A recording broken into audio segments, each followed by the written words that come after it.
من الشيطان الرجيم بسم الله الرحمن الرحيم السلام عليكم ورحمة الله وبركاته الحمد لله اللهم صل على سيدنا محمد بن عبد الله وعلى آله وأصحابه وذرياته ومواله سبحانك لا علم لنا إلا ما علمتنا إنك أنت العليم الحكيم رب اشرح لي صدري ويسر لي أمري واحلل عقدة من لساني يفقه قولي أما بعد. Puji syukur kepada Allah, selawat dan salam kepada baginda Rasulullah Nabiyuna wa Habibuna wa Syafi'una Muhammad sallallahu alaihi wasallam. Berikut kepada keluarga dan sahabat beliau sekalian, kepada seluruh para ulama mutaqaddimin dan mutaakhirin, dan para ulama-ulama yang mu'tabar. Gure-gure ulun Tuhan yang dimuliakan oleh Allah Subhanahu wa taala, sembari kita menunggu masuknya waktu salat Isya, mari yang pertama kita berniat iktikaf di rumah Allah sambil kita mengulang kembali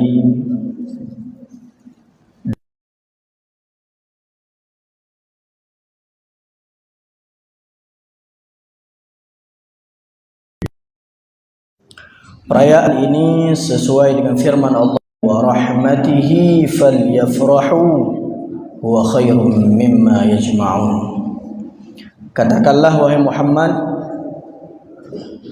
dengan karunia daripada Allah Subhanahu wa taala, wa bi rahmatihi, dan dengan rahmat Allah Subhanahu wa taala, falyafrahu, hendaklah mereka bergembira, huwa khairum mimma yajma'un, karena itu lebih baik daripada yang mereka kumpulkan. Baik mereka kumpulkan harta, mereka kumpulkan anggota keluarga, keturunannya dan sebagainya, maka dengan karunia daripada Allah dan rahmatnya. Dan rahmat terbesar yang diberikan oleh Allah kepada kita sebagai umat akhir zaman ini adalah Nabiyuna Muhammad sallallahu alaihi wasallam sebagai nabiyya wa rasulah. Karena Allah berfirman, "Wa ma arsalnaka illa rahmatan lil alamin." Tidaklah aku mengutusmu wahai Muhammad kecuali sebagai rahmat kepada seluruh penghulu alam, kepada seluruh sekalian alam. Alam ini adalah selain daripada Allah, dan Allah adalah selain daripada alam. Maka kullul mutaghayyir, setiap yang berbaharu itu adalah alamin, adalah alam yang diciptakan oleh Allah Subhanahu wa taala. Maka rahmat Allah terbesar kepada kita sebagai umat akhir zaman adalah dijadikan nabi kita adalah Nabiyuna Muhammad sallallahu alaihi wasallam. Hadirin yang dimuliakan oleh Allah, Allah telah memberikan karunia yang terbesar ini kepada baginda. Sebagaimana Allah berfirman, wa innaka la'ala khuluqin 'azim. Sesungguhnya engkau wahai Muhammad berada atau memiliki akhlak yang sangat agung. Maka keagungan ciptaan Allah ada pada Nabi Muhammad, keagungan akhlak ada pada diri Nabi Muhammad sallallahu alaihi wasallam. Agungnya sifat Rasulullah sallallahu alaihi wasallam ini terbukti bagaimana beliau dapat membawa umat ini dan sangat perhatian terhadap umat ini. Bahkan ketika Allah memberikan kepada Nabi Muhammad 3 permintaan, maka apa yang Rasul minta kepada Allah Subhanahu wa taala? Yang diminta oleh Rasulullah sallallahu alaihi wasallam ketika Allah berikan 3 permintaan kepada Rasulullah. Yang pertama Rasulullah meminta adalah syafa'atan li ummati. Ini permintaan yang pertama.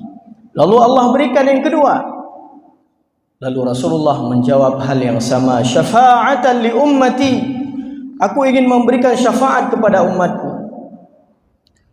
Kemudian yang ketiga, Rasulullah juga menjawab hal yang sama, syafa'atan li ummati. Aku ingin memberikan syafaat kepada umatku. Hingga begitu perhatiannya Rasulullah terhadap umatnya, Allah menawarkan kepada baginda Rasulullah sallallahu alaihi wasallam sebagaimana dinukilkan oleh Syekh Mutawalli Sya'rawi. Beliau mengatakan ketika Allah melihat perhatian Nabi Muhammad terhadap umatnya, Allah mengatakan kepada Muhammad, aku kembalikan urusan umatmu wahai Muhammad kepadamu. Aku kembalikan urusan umatmu kepadamu. Kemana akan engkau bawa? Apa yang akan engkau beri? Kasih sayang bagaimana yang kau inginkan kepada mereka? Aku berikan ini kepadamu, hakmu wahai Muhammad. Apakah Rasulullah sallallahu alaihi wasallam yang sangat perhatian kepada umatnya mengatakan, "Bala ya Rabb, ya Allah, berikan itu kepadaku biar aku yang urus urusan mereka." Tidak, Rasulullah tidak menjawab demikian karena Rasulullah memiliki satu sifat, yaitu fatanah. Kecerdasan seorang Rasul merupakan sifat wajib baginya. Ketika Allah tawarkan kepada Nabi Muhammad hal yang demikian, Rasulullah menjawab, la ya Rabb, tidak ya Allah. Wa anta arhamu bihim minni, karena engkau lebih menyayangi mereka daripada aku. Karena aku hamba dan aku makhluk, aku baharu ya Allah. Aku berubah-ubah. Terkadang aku sayang, nanti aku takutkan aku akan benci. Akan tetapi engkau adalah qadim. Engkau zat yang qadim, tidak pernah berubah. Maka rahmat dan kasih sayangmu senantiasa engkau berikan kepada mereka. Kemudian apa yang Allah katakan kepada Nabi Muhammad melihat fatanahnya, kecerdasan Nabi Muhammad sallallahu alaihi wasallam, beliau mengatakan kepada Nabi Muhammad, "Idzan la ukhzika fihim abada." Maka wahai Muhammad, aku tidak akan mengecewakanmu terhadap mereka. Hadirin yang dimuliakan oleh Allah Subhanahu wa taala. Maka keagungan Rasulullah sallallahu alaihi wasallam sifatan wa khuluqa wa khalqa. Keagungan Nabi tidak hanya pada akhlak, tidak hanya pada fisik beliau, akan tetapi pada kenabian beliau memiliki sifat keagungan yang luar biasa. Hingga sifat ini disampaikan oleh Sayyidina Umar, dinukilkan ini kepada Sayyidina Umar atau dinisbahkan ini kepada Sayyidina Umar, yang disebutkan di dalam kitab Syarhus Syifa fi Huquqil Mustafa sallallahu alaihi wasallam, karangan daripada Imam Qadhi Iyad Al-Maghribi Al-Maliki. Beliau adalah seorang ulama Maliki dari Maroko dan makam beliau ada di Marrakesh. Apa yang disebutkan oleh Syekh Mula Ali Al-Qari Al-Hanafi di dalam syarah kitab Asy-Syifa, beliau mengatakan orang yang paling berat menerima berita kehilangan Rasulullah atau kematian Rasulullah adalah Sayyidina Umar ibn Khattab radhiyallahu anhu. Sayyidina Umar bahkan mengatakan ketika datang kabar kepadanya, ada kabar yang mengatakan Rasulullah telah wafat.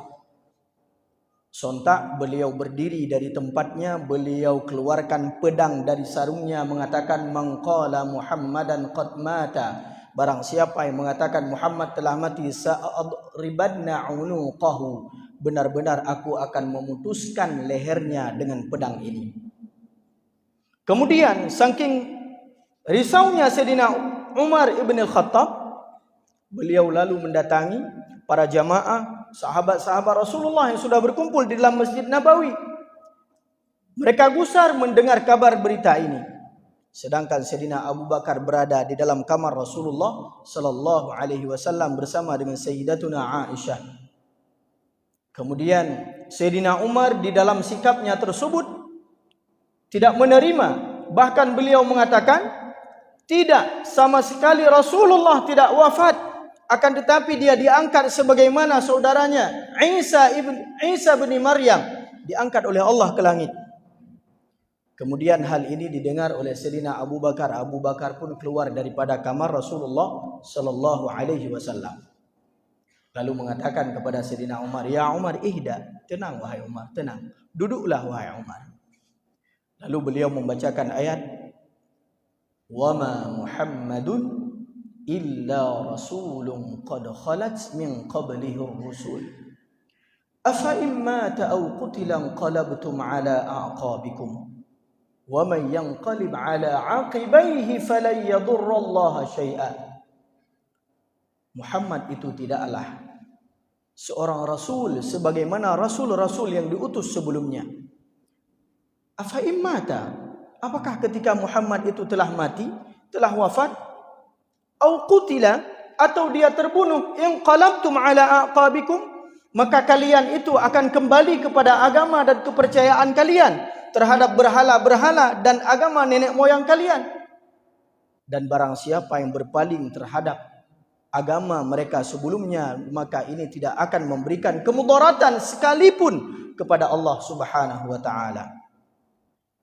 Lalu Sayyidina Abu Bakar mengatakan, "Man kana ya'budu Muhammada," barang siapa yang menyembah Muhammad sallallahu alaihi wasallam, fa Muhammadun qad mat, maka Muhammad telah mati, telah wafat. Wa man kana ya'budullah, barang siapa yang menyembah Allah, fallahu hayyun la yamut, maka Allah itu maha hidup, tidak pernah mati. Baru terduduk tersungkur Sayyidina Umar mengalirkan air mata yang sangat luar biasa. Beliau tidak pernah berfikir akan kehilangan Rasulullah sallallahu alaihi wasallam. Tidak sedikit pun di benak beliau Rasulullah itu akan pergi meninggalkan mereka. Maka dinisbahkan syair ini kepada Sayyidina Umar karena begitu sedihnya beliau. Maknanya sahih walaupun dinukilkan kepada beliau, dinisbahkan kepada beliau ini dhaif. Akan tetapi mari kita pelajari makna yang diucapkan ketika Sayyidina Umar melihat jasad Rasulullah dari kejauhan. Apa yang beliau katakan? Bi abi anta wa ummi ya Rasulullah, demi bapakku dan ibuku wahai Rasulullah, laqad balagha min fadilatika 'inda rabbik, sungguh engkau telah mencapai karunia terbesar daripada Tuhanmu terhadapmu wahai Rasulullah. An ja'ala ta'atika, di mana Allah menjadikan ketaatan manusia umat terhadapmu merupakan ketaatan kepada Allah Subhanahu wa taala, di mana Allah berfirman, "Wa may yuti'ir rasula faqad ata'a Allah." Barang siapa yang taat kepada Rasul, maka otomatis dia telah taat kepada Allah Subhanahu wa taala. Al-Quran surat An-Nisa ayat 80. Kemudian beliau mengucapkan kembali, "Bi abi wa ummi anta ya Rasulullah," demi bapakku dan ibuku engkau wahai Rasulullah. "Laqad balagha min fadilatika 'inda rabbik," sungguh engkau mencapai karunia terbesar yang diberikan oleh Allah kepadamu. Ketika Allah menyebutkan Allah telah mengampuni dosa-dosamu, sebelum Allah menyebutkan dosa dan kesalahanmu, Allah ucapkan terlebih dahulu ampunan sebelum Allah ucapkan dan beritakan tentang kesalahan dan kesilapanmu. Ketika Allah mengatakan, menggambarkan bagaimana keadaan Rasulullah mengampuni mereka, orang-orang yang tidak ingin berjihad, orang-orang munafik meminta izin kepada Rasulullah untuk tidak berjihad, lalu Rasulullah membiarkan mereka untuk tidak berjihad. Allah berfirman, "Afallahu anka lima adzinta lahum qabla an yatabayyana lakal ladzina sadaqu wa ta'lamul kadzibin." Engkau memberikan izin kepada orang-orang munafik untuk tidak ikut berperang sebelum jelas kepadamu siapa mereka dan siapa mereka yang jujur dan siapa mereka orang-orang yang berbohong. Allah terlebih dahulu mengampuni Rasulullah sebelum menyebutkan dosa-dosanya. Kemudian Sayyidina Umar juga mengatakan, "Bi abi anta wa ummi ya Rasulullah," demi bapakku dan ibuku wahai Rasulullah. "La in kana Musa ibni Imran," seandainya Nabi Musa ibni Imran, a'tahu Allahu hajara, Allah memberikan kepadanya, wa barik alaihi. Kemudian beliau mengatakan, "Bi abi anta wa ummi ya Rasulullah." La in kana Sulaiman, seandainya Sulaiman bin Daud, a'tahu Allahur riha ghuduha syahru wa rawahuha syahr. Allah berikan kekuasaan kepada Nabi Sulaiman, yaitu beliau dapat dibawa menjadi kendaraan beliau adalah angin, di mana perjalanan biasanya ketika pagi itu sebulan dilakukan dalam sehari. Kemudian perjalanan ketika sorenya sebulan dilakukan dalam sehari. Ini adalah nikmat dan mukjizat Allah berikan kepada Nabi Yuna Sulaiman ibni Dawud alaihi salam. Fama a'jaba minal buraqi.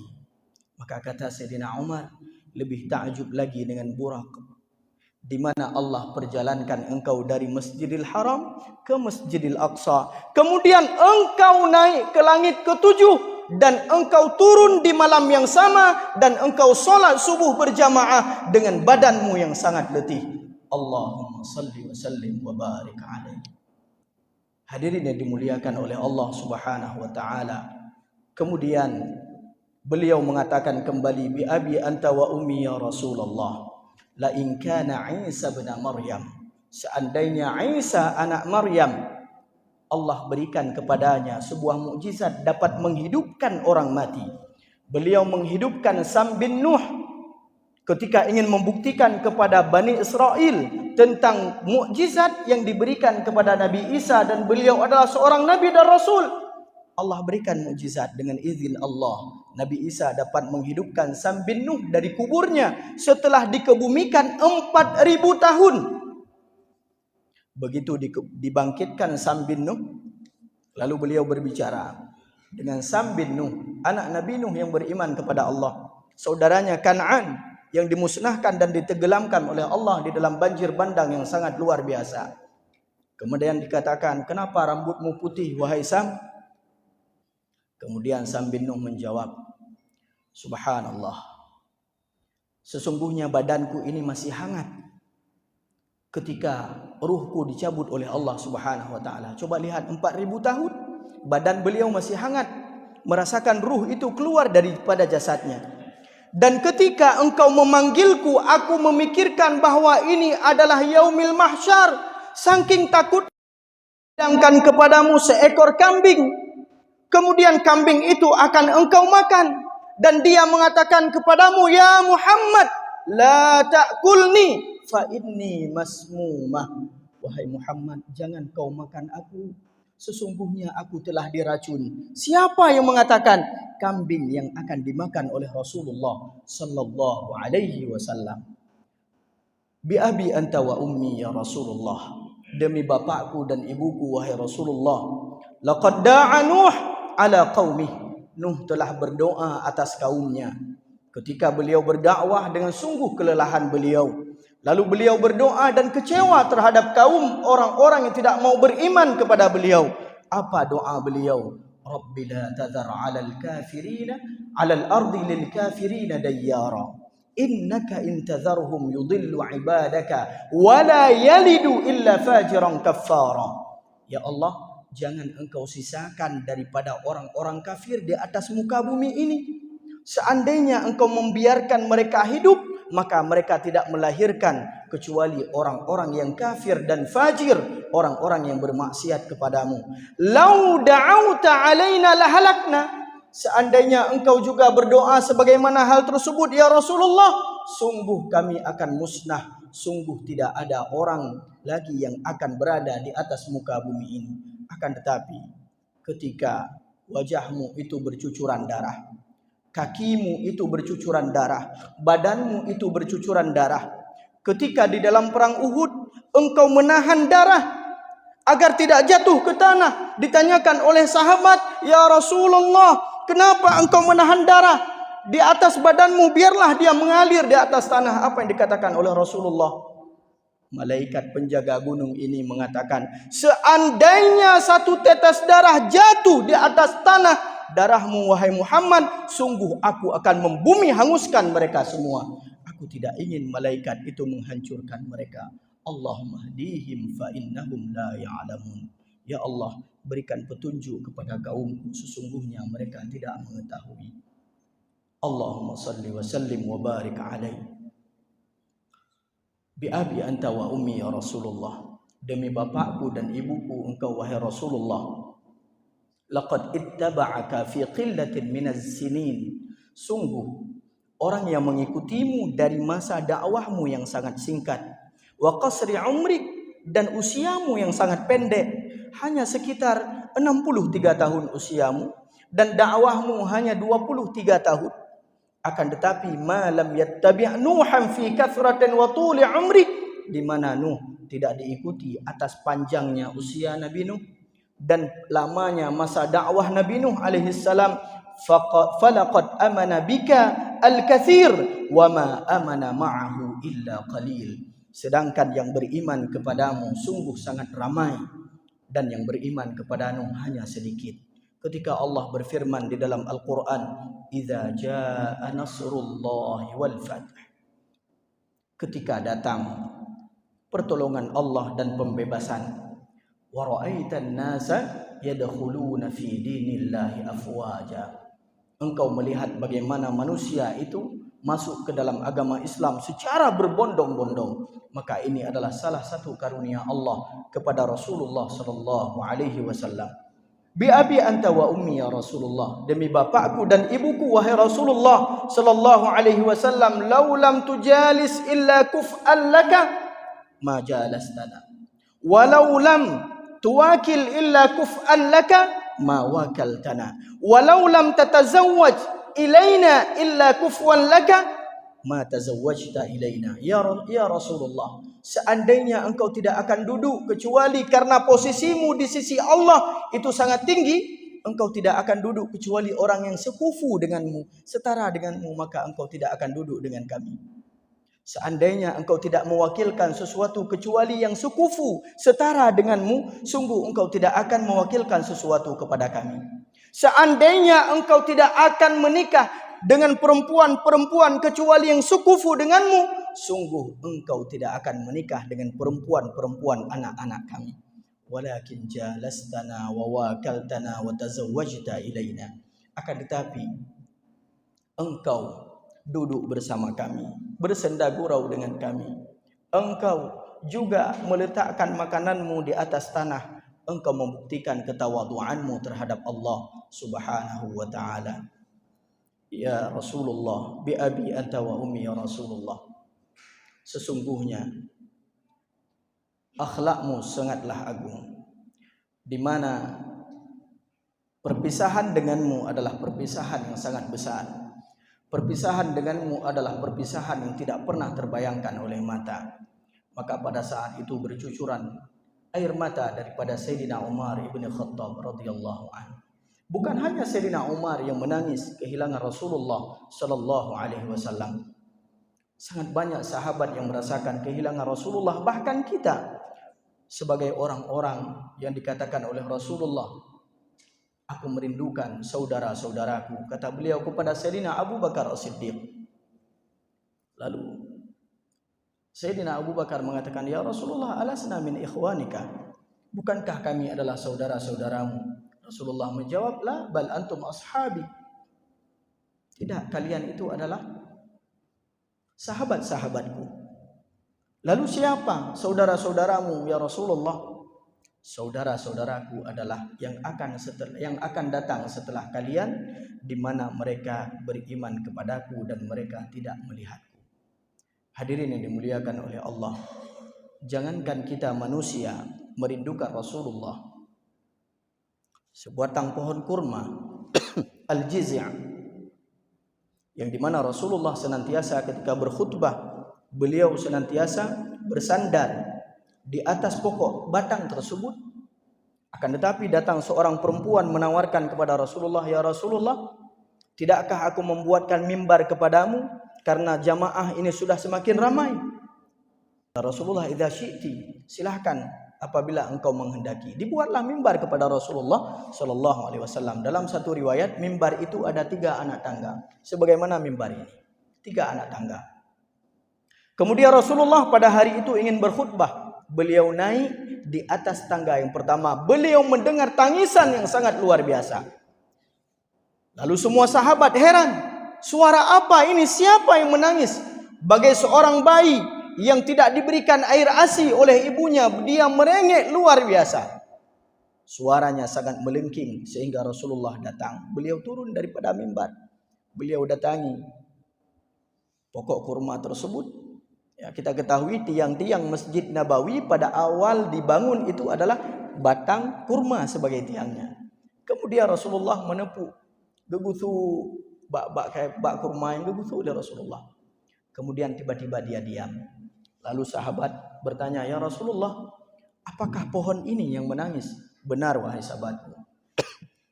"Kenapa dia menangis wahai Rasulullah?" "Dia merasa aku tinggalkan.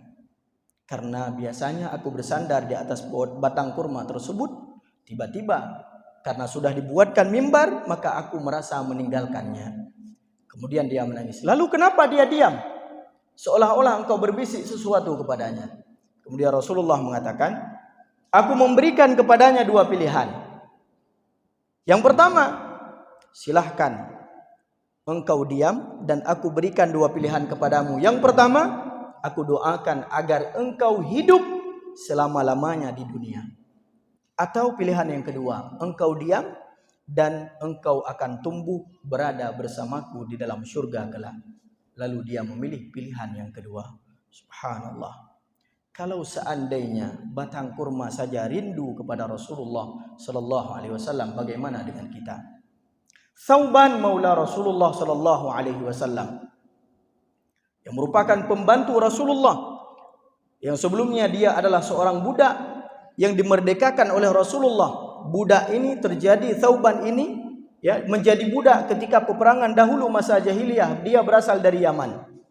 Kemudian begitu datang Rasulullah sallallahu alaihi wasallam, beliau merdekakan Thauban dan Thauban lebih memilih untuk berada bersama dengan Rasulullah sallallahu alaihi wasallam. Senantiasa bersama dengan Rasulullah, duduk dengan Rasulullah, minum dengan Rasulullah, makan dengan Rasulullah sallallahu alaihi wasallam, pergi ke masjid bersama beliau dan beliau menyiapkan kebutuhan-kebutuhan Rasulullah sallallahu alaihi wasallam. Akan tetapi tiba-tiba 3 hari Thauban tidak bisa makan. Thauban tidak bisa tidur. Lalu dia berjumpa dengan Rasulullah dan Rasulullah melihat wajahnya sangat muka kakrut, menyebutkan katanya muka kado. Kemudian Rasulullah mengatakan, "Ma bika ya Thauban? Apa yang terjadi kepadamu wahai Thauban? Aku melihat kamu tidak sehat." Kemudian Thauban mengatakan, "Ya Rasulullah, hari ini aku sedang tidak tenang ya Rasulullah. 3 hari aku tidak bisa makan. 3 hari aku tidak bisa tidur. Aku tidak bisa tenang wahai Rasulullah ketika aku memikirkan akhirat kelak." "Lalu ada apa dengan akhirat ya Rasulullah?" "Di dunia ini aku hidup bersamamu. Aku duduk di sampingmu, tertawa bersamamu, menangis bersamamu, bahagia bersamamu, minum bersamamu, makan bersamamu, dan bahkan aku senantiasa mendampingimu. Lalu aku berfikir wahai Rasulullah, seandainya akhirat kelak aku tidak tahu posisimu di surga mana yang paling tinggi, sedangkan aku di dalam neraka. Apakah aku tetap akan bertemu denganmu wahai Rasulullah? Atau engkau melupakan aku, engkau tidak ingat kepadaku wahai Rasulullah?" Kemudian turunlah ayat pada saat itu. Barang siapa yang taat kepada Allah dan Rasulnya, faulaika ma'as siddiqin, maka mereka berada bersama orang-orang yang siddiqin wasyuhada'i wassalihin. Mereka berada dengan orang-orang yang salih dan berada bersama dengan Rasulullah sallallahu alaihi wasallam. Sahabat berlomba-lomba untuk mencintai Rasulullah. Bagaimana dengan seorang sahabat yang bernama Mughirah? Ketika jasad Rasulullah sallallahu alaihi wasallam sudah akan dikebumikan di dalam liang lahat, Mughirah ikut menghadiri pemakaman jasad Rasulullah sallallahu alaihi wasallam. Kemudian apa yang beliau lakukan? Beliau ingin terakhir kalinya adalah orang yang memeluk Rasulullah, sehingga beliau ambil cincinnya dan beliau campakkan ke dalam lahat Rasulullah sallallahu alaihi wasallam. Lalu dilihatlah oleh Sayyidina Umar ketika Mughirah mencampakkan cincinnya. "Ya Mughirah, engkau tidak berhak melakukan ini." Kemudian beliau perintahkan kepada Safinah, pembantu Rasulullah sallallahu alaihi wasallam. Safinah itu adalah gelar yang diberikan kepada pembantu Rasulullah karena dia bisa membawa apapun. Badan beliau sangat kekar. Kemudian diperintahkan oleh Sayyidina Umar kepada Safinah, wahai Safinah, ambillah cincin Mughirah tersebut. Lalu Safinah turun ke dalam liang lahat Rasulullah, dan beliau adalah manusia terakhir yang memeluk jasad Rasulullah sallallahu alaihi wasallam. Maka Safinah mengatakan, tidak ada kebahagiaan bagiku seumur hidupku yang lebih berarti dibanding aku bisa menyentuh dan bisa memeluk Rasulullah sebelum beliau dikebumikan. Maka hadirin yang dirahmati Allah Subhanahu wa taala, bagaimana dengan kita? Orang-orang yang jauh daripada masa sahabat, orang yang jauh daripada masa tabi'in. Kita bukan ulama, kita bukan orang soleh. Kita adalah orang-orang yang sangat banyak melakukan kemaksiatan terhadap Allah Subhanahu wa taala. Kita bahkan hari ini, bagaimana, apakah kita sudah benar-benar mencintai Rasulullah sebagai syarat kita diselamatkan oleh Rasulullah pada yaumil hisab kelak? Maka yang kita harapkan yang terakhir adalah syafaat baginda Rasulullah sallallahu alaihi wasallam.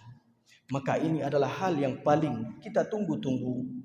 Ketika seluruh manusia berkumpul di padang mahsyar dengan huru hara padang mahsyar, semua berharap akan ada yang menolong. Bayangkan, matahari didekatkan oleh Allah sejengkal di atas kepala manusia.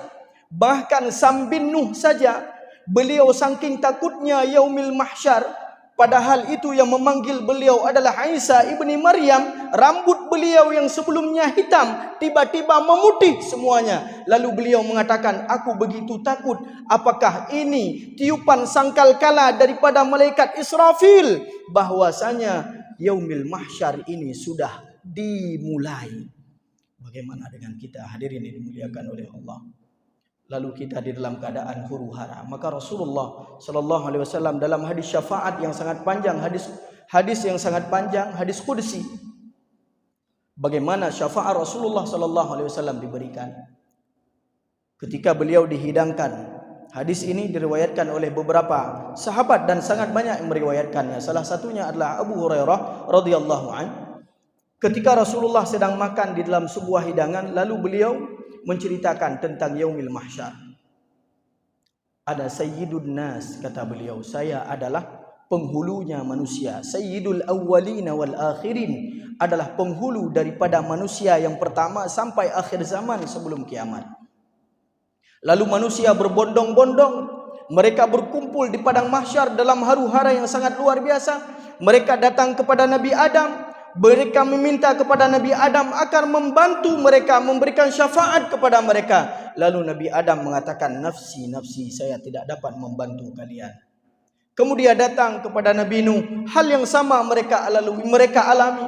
Kemudian mereka datang kepada Nabi Ibrahim, mereka datang kepada Nabi Musa, mereka datang kepada Nabi Isa, hingga akhirnya mereka datang kepadaku, kata Rasulullah sallallahu alaihi wasallam. Saking ingatnya Rasulullah, jangankan orang lain, gure-gure ulun tuan, ibu bapak yang dimuliakan oleh Allah, anak kita, orang tua kita pada hari yaumil mahsyar kelak tidak sempat hana tempat ingat katanya. Tetapi Rasulullah sallallahu alaihi wasallam yang beliau ingat adalah kita. Ketika itu manusia semua di dalam keadaan gusar, tidak tahu, tidak karuan. Hingga Rasulullah menuju kepada mereka dan mereka menuju kepada Rasulullah. Dan Rasulullah tepat berada di bawah arasy. Beliau mengangkat dan bersujud memohon kepada Allah. Lalu datanglah suara kepada Nabi Muhammad, ya Muhammad, irfa' ra'saka, angkat kepalamu hai Muhammad. Is'al tu'ta, mintalah kepada Allah, senantiasa Allah akan memberikan apa yang kau minta. Isfa' tu syafa', maka berikanlah syafaat dan Allah akan mengizinkan syafaat tersebut.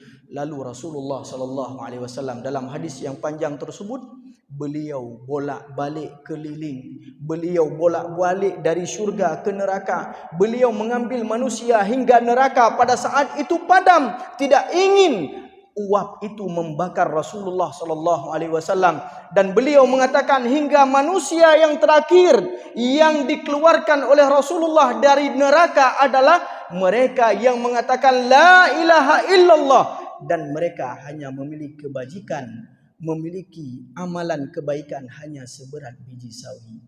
Subhanallah. Sampai manusia tersebut ditolong oleh Allah dan oleh Rasulullah dengan izin syafaat daripada Allah Subhanahu wa taala dan dimasukkan ke dalam syurga Allah Subhanahu wa taala. Maka yang kita harapkan tidak yang lain. Maka di dalam bulan ini mari kita perbanyak salawat kita kepada baginda Rasulullah sallallahu alaihi wasallam. Karena orang yang akan mendapatkan syafaat sesuai dengan hadis daripada Abi Hurairah yang bertanya kepada Rasulullah, "Ya Rasulullah, siapa yang pertama mendapatkan syafaatmu di yaumil qiyamah?" Lalu Rasulullah berkata kepada Abu Hurairah, "Ya Abu Hurairah, aku tahu tidak ada orang yang bertanya hal tersebut kecuali dirimu." Karena Abu Hurairah dia demanyang memang. Dumpu danyang Nabi. Makanya sahabat paling banyak meriwayatkan hadis adalah Abu Hurairah. Kemudian beliau menjawab, Rasulullah menjawab, "Aktsarukum alayya salatan." Orang yang pertama mendapatkan syafaatku adalah orang yang paling banyak bersolawat kepadaku. Maka mari kita tingkatkan solawat kita. Aqallul iktsar 300. Paling sedikit kita perbanyak itu adalah 300 kali. Itu kata Habib Ali Zainal Abidin Al-Jufri. Beliau mengatakan aqallul iktsar 300. Kalau dulu kita bersolawat 10-100 kali, maka mari kita tingkatkan di dalam bulan-bulan Maulid ini, kita tingkatkan solawat kita kepada baginda Rasulullah sallallahu alaihi wasallam. Kenapa? Karena solawat ini akan menjadi wasilah diberikan syafaat oleh Rasulullah sallallahu alaihi wasallam kepada kita. Dan yang kedua, mari kita mencintai Allah dan mencintai Rasulnya. Kita masukkan ke dalam hati kita cinta Rasulullah sallallahu alaihi wasallam sebagai sebab dan sebagai syarat kita dapat memasuki syurga Allah Subhanahu wa taala. Hadirin yang dimuliakan oleh Allah, enna kumantang yang dapat sampaikan, lebih dan kurang tuan lagi maaf di dalam keadaan yang mungkin tiba-tiba tadi ditelepon tanpa persiapan dan lain sebagainya. Apabila ada kesilapan, ini adalah kesalahan dari saya pribadi. Apabila yang benar itu semua dari Allah Subhanahu wa taala. Subhanakallahumma wa bihamdika asyhadu an la ilaha illa anta astaghfiruka wa atubu ilaik. Wa sallallahu wa barik ala sayyidina maulana Muhammad wa ala alihi wa sahbihi wa baraka wa sallam. Assalamualaikum warahmatullahi wabarakatuh.